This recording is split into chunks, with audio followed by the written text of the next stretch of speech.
اگر کوئی شخص نمازی کے آگے سے گزر جائے تو اس کی نماز ٹوٹے گی یا نہیں؟ نماز نہیں ٹوٹے گی، مگر یہ عمل جائز نہیں ہے اور نمازی کو چاہیے اس کو روکے۔ مفتی صاحب، اسلام میں بیوی کے حقوق کیا ہیں؟ برائے مہربانی مختصر وضاحت کریں۔ پہلا حق یہ ہے کہ اس کو کے لیے مناسب گھر کا انتظام کرے۔ سمجھتے ہو؟ جس طرح کا گھر اس نے اپنے خاندان میں دیکھا ہے، آپ کی آمدن بھی دیکھی جائے گی اور اس کا خاندان بھی دیکھا جائے گا، تو اس کے حساب سے مناسب سا اس کو گھر دیا جائے، گیس بجلی کا بل دیا جائے۔ اگر وہ ایسے خاندان میں ہے کہ ان خاندان میں ایئر کنڈیشن کے بغیر رہنے کا رواج نہیں ہے، تو آپ کو ایئر کنڈیشن کا انتظام بھی بولتے کیوں نہیں کرنا پڑے گا، کیونکہ قرآن کہہ رہا ہے عاشروہن بالمعروف، تو ہر ایک کا عرف دوسرے سے مختلف۔ اگر وہ ایسے خاندان سے تھی کہ ان کے ہاں ایئر کنڈیشن کے بغیر لڑکیاں گھروں میں گزارا نہیں کرتی تھیں، ایسے خاندان سے آئی ہے، تو گھر میں آپ کو پراپر اے سی کا انتظام بھی بولو نا کر کے دینا پڑے گا۔ اگر وہ ایسے خاندان سے آئی ہے کہ جس خاندان میں لڑکیاں گھروں کے کام خود نہیں کرتی بلکہ نوکر رکھے ہوئے ہوتے ہیں، بعض بڑے مالدار لوگ ہوتے ہیں ان کے ہاں لڑکیوں کا کام سوائے میک اپ اور بیوٹی پارلر کے کچھ بھی نہیں ہوتا، وہاں سارے کام کس نے سنبھالے ہوئے ہوتے ہیں؟ خادموں نے، نوکروں نے، اتنے اونچے خاندان ہیں، تو پھر آپ کو اس کے لیے ملازم کا انتظام بھی، آپ اپنے حقوق اپنی، اب منہ سے آواز نہیں نکل رہی، شادیوں پہ بیان کرتا ہوں سارے نعرے لگا۔ میں پشاور میں تھا، ایک نے نعرہ لگایا مفتی طارق مسعود زندہ باد، دوسرے نے کہا 4 شادیاں زندہ باد۔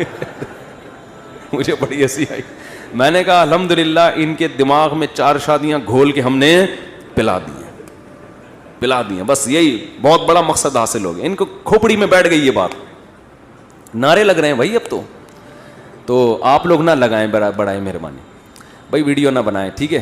اچھا خیر، تو کیا تھا؟ تو اگر وہ ایئر کنڈیشن میں رہنے کی عادت ہے اس کو، تو آپ کو اے سی کا انتظام کر کے دینا پڑے گا۔ اگر نہیں عادت ان کے گھر میں نہیں ہے تو پھر ضروری بھی نہیں، آپ پہ بھی لازم نہیں ہے۔ اگر ان کے گھر میں ملازم کام کیا کرتے تھے تو آپ کو ملازم کا انتظام کر کے دینا پڑے گا۔ اگر ان کے گھر میں رواج یہ تھا، اتنی اونچی فیملی ہے کہ بیویاں شوہروں کے لیے کھانا بولو نہیں پکاتی، بلکہ شوہر کے لیے بھی ملازم اور بیگم کے لیے بھی باہر سے، یہ سسٹم تھا، تو پھر آپ بھی اس سے کھانا بولتے کیوں نہیں پکوا۔ لیکن نارملی ایسا ہوتا نہیں ہے، نارملی درمیانے درجے کے جو خاندان ہوتے ہیں اس میں یہی ہوتا ہے کہ لڑکیاں گھروں کے کام کرتی ہیں، تو اس خاندان سے آئی ہے تو اس کو آپ کی خدمت بھی کرنی پڑے گی۔ سمجھتے ہو کہ نہیں سمجھتے؟ تو عاشروہن بالمعروف میں کیا دیکھا جائے گا؟ عرف کو، کہ اس لڑکی کے خاندان میں عرف کیا ہے۔ تو اسی وجہ سے کہتے ہیں کہ جب آپ شادی کرو تو تھوڑا سا اپنی حیثیت سے کم لوگوں میں کیا کرو، تاکہ آپ پر جو حقوق کا برڈن آئے وہ آپ آسانی سے ادا کر سکو۔ جب رشتہ لینے کے لیے جاتے ہیں تو دکان پکوڑوں کی ہوتی ہے، باتیں وہاں بیٹھ کے کروڑوں کی کر رہے ہوتے ہیں تاکہ ہائی پروفائل رشتہ ملے، یہ نہیں پتا ہوتا کہ اس کو افورڈ کرنا غریب آدمی کا کام نہیں ہے۔ تو جتنی چادر ہے نا اتنی چادر دیکھ کے پاؤں پھیلاؤ۔ سمجھتے ہو کہ نہیں سمجھتے؟ تو خلاصہ یہ کہ اس کو گھر پرووائڈ کرنا، گیس بجلی کا بل دینا، یہ کس کی ذمہ داری ہے؟ آپ کی۔ اگر آپ نے اس کو الگ کمرہ دیا، پھر بھی ساس اور نند کی بے جا مداخلت ہے، ایک مداخلت بے جا نہیں ہوتی، جائز مداخلت ہوتی ہے، ایک ہے بے جا۔ بے جا کا کیا مطلب ہے؟ جب چاہیں دیور صاحب آ کے کمرہ کھول کے اندر جھانک لیتے ہیں، بیگم بھابھی کیا کر رہی ہے، اس کا اپنا کوئی سیپریٹ کوئی لاکر ہی نہیں ہے، اس کا کوئی اپنی چیزیں رکھنے کا انتظام ہی نہیں ہے، جب چاہیں ساس خامخواہ میں، کبھی کبھار تو ہوتا ہے لیکن ہر وقت ہی اس کو کوئی اپنی پرائیویسی نہیں ہے، تو پھر مرد پر لازم ہے کہ اس کو اپنے والدین سے الگ گھر لے کر دے۔ سمجھتے ہو؟ بعض خاندانوں میں ایسا رواج ہے کہ دیور صاحب جب چاہیں منہ اٹھا کے آ جاتے ہیں، وہ جس حالت میں بیٹھی ہوئی ہے اس کو شرم آتی ہے، سسر صاحب گھس آتے ہیں۔ بھائی جوان بیٹی بھی جب جوان ہو جائے تو باپ ایسے داخل نہیں ہوتا بیٹی کے کمرے میں، تھوڑا سا نوک کرتا ہے، اس کو سمٹنے کا موقع دیتا ہے، گھسے چلے آ رہے ہیں، وہ کس حال میں بیٹھی ہوئی ہے، نہیں جی ہمارا گھر ہے۔ اس قسم کی انٹرفیئرنس اگر ہو رہی ہو تو یہ عورت پہ ظلم ہے۔ سمجھتے ہو؟ تو ایسی صورت میں اس لڑکی کے لیے آپ کو اپنے والدین اور رشتہ داروں سے الگ گھر لے کر دینا، بول لو نا، واجب ہے، کیونکہ اس پہ ظلم ہو رہا ہے ایک نوعیت. اور اگر اس طرح کا نہیں ہے حساب کتاب، نارمل جیسے سب گھر رہتے ہیں، تو پھر الگ کمرہ اور سیپریٹ اس کو جو اٹیچ باتھ روم جو ہمارے یہاں ہوتا ہے اتنا پھر کافی ہے. لیکن اگر ظلم ہو رہا ہے اس کے اوپر دیوروں کی طرف سے، اس سے کام اتنا نہ لیا جائے جو اس کی حیثیت سے زیادہ ہو. بعض خاندانوں میں دیکھا ہے کہ 5 دیور ہیں، سب کے کپڑے دھونا ایک اکلوتی بھابھی کے ذمے، سب کا کھانا پکانا اس اکلوتی. دیہاتوں میں، گاؤں دیہاتوں میں بہت ہوتا ہے یہ. تو یہ بھی ظلم ہے. سمجھتے ہو کہ نہیں سمجھتے ہو؟ ایک عورت پہ ایک آدمی نے کہا میری بیوی 18 روٹیاں پکاتی ہے، ابا کے لیے، اماں کے لیے، بھائیوں کے لیے، بہنوں کے لیے، پھر اس کے بعد پھر دکان کے ملازمین کے لیے بھی. یار یہ تو ظلم ہے نا یار، اس ملازمین کے کام اس بیچاری سے کیوں لے رہے ہو آپ؟ تو یہ ہے نان نفقہ. دوسری بات یہ کہ اس کو ٹارچر نہ کرے ذہنی ٹارچر کا مطلب یہ ہوتا ہے بات تمیز سے کرے. گھر میں جب داخل ہو تو حضرت عائشہ فرماتی ہیں ہمارے نبی مسکراتے چہرے کے ساتھ داخل ہوتے تھے. آج بہت سے میاں جب گھر میں داخل ہوتے ہیں تو ایسا لگتا ہے چنگیز خان نے بغداد پہ حملہ کر دیا ہے. چنگیز خان نے کیا کر دیا ہے؟ بغداد پہ حملہ کر دیا، اور بغداد کی اینٹ سے اینٹ بجا دی، خلافت کا خاتمہ کر دیا اس نے. تو جب آپ گھر میں آئیں تو کیسے؟ اور عورت کی بھی ذمہ داری ہے، جب یہ میاں آ کے مسکراہٹ دیے تو آپ نے بھی آگے سے مسکراہٹ کا جواب مسکراہٹ سے دینا ہے. وہ بھی جلی اور ٹھنی بیٹھی بھی ہوتی ہے، یہ کوئی ٹائم ہے آنے کا؟ وہ یہیں سے پڈا شروع ہو جاتا ہے. تو محبت کا کبھی کبھار اس سے اظہار کرے. ہمارے نبی امی عائشہ جہاں سے پانی پیا کرتی تھیں گلاس میں، برتن میں، ہمارے نبی بھی وہیں سے منہ لگا کے پانی پیتے تھے.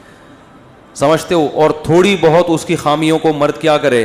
برداشت. کیونکہ نبی کی صحیح حدیث ہے کہ عورت پوری سیدھی نہیں ہو سکتی. اس کی خامیوں کو برداشت کرو گے تو گھر چلے گا. برداشت کی پالیسی ختم ہو گئی تو عورت 100% صحیح نہیں ہوگی بلکہ گھر ٹوٹ جائے گا. سمجھتے ہو بات کو؟ تو کیا کرنا ہے؟ ایک حد ہے، ایسا نہیں کہ وہ بیچ کے کھا گئی آپ کو، بینک میں رکھوا دیا کہ یہ قسطوں پہ گاڑی چاہیے، رہن کے طور پر میرا میاں رکھا ہوا ہے آپ نے. ٹھیک ہے نا؟ تو یہ پراپر، یعنی کبھی کبھار محبت کا اظہار کرے، اس سے تمیز سے بات کرے. گھر میں گدھوں کی طرح چیخے بولتے کیوں نہیں. ایک آخری بات میں اہم کر دوں، اگر اس میں کوئی عیب ہے تنزیہ لہجے میں اس کی اصلاح نہ کرے. یہ بہت بڑا فالٹ ہے آج کل مارکیٹ میں. مثال کے طور پر کھانا نہیں پکانا آتا تو اس کا طریقہ یہ ہے کہ تم نے کھانا بہت اچھا بنایا ہے، تھوڑا سا یوٹیوب پہ سرچ کرو اور اچھا بنا سکتی ہو. آئی بس. لیکن ہوتا کیا ہے، تمہارے ماں باپ نے کھانا پکانا نہیں سکھایا تمہیں، یہ کیا بنا کے لے آئی. اور سانسیں یہ کام ماشاءاللہ، سوائے ان سانسوں کے جو میرا بیان نہیں سن رہی، سوری، جو میرا بیان سن رہی ہیں، الٹا ہو گیا. جو سانسیں میرا بیان سن رہی ہیں ان کے علاوہ جتنی سانسیں ہیں، جب وہ بہو میں کوئی عیب بیان کرتی ہیں تو طنز کا عنصر اس میں زیادہ. مثال کے طور پر کھانا نہیں، کدو صحیح نہیں گلے تو وہ یہ نہیں کہیں گی کہ بیٹا یہ بہت اچھا کھانا ہے، تھوڑا سا اگر ٹیمپریچر زیادہ کر لیتی یا تھوڑا ٹائم اور رکھتی تو یہ اور اچھا بن جاتا. یہ اسٹائل، وہ ساس کیسی جس کا اسٹائل یہ ہو، وہ پھر ساس نہیں ہے. اس کا اسٹائل یہ ہوتا ہے لگتا ہے تمہارے ماں باپ نے تمہیں کدو پکانا بھی نہیں، اب یہ بھی ہمیں ہی کرنا پڑے گا. وہ جل بھن کے نا اس کے دھواں نکلنا شروع ہو جاتا ہے بہو کے. یہاں سے اختلافات کا آغاز شروع.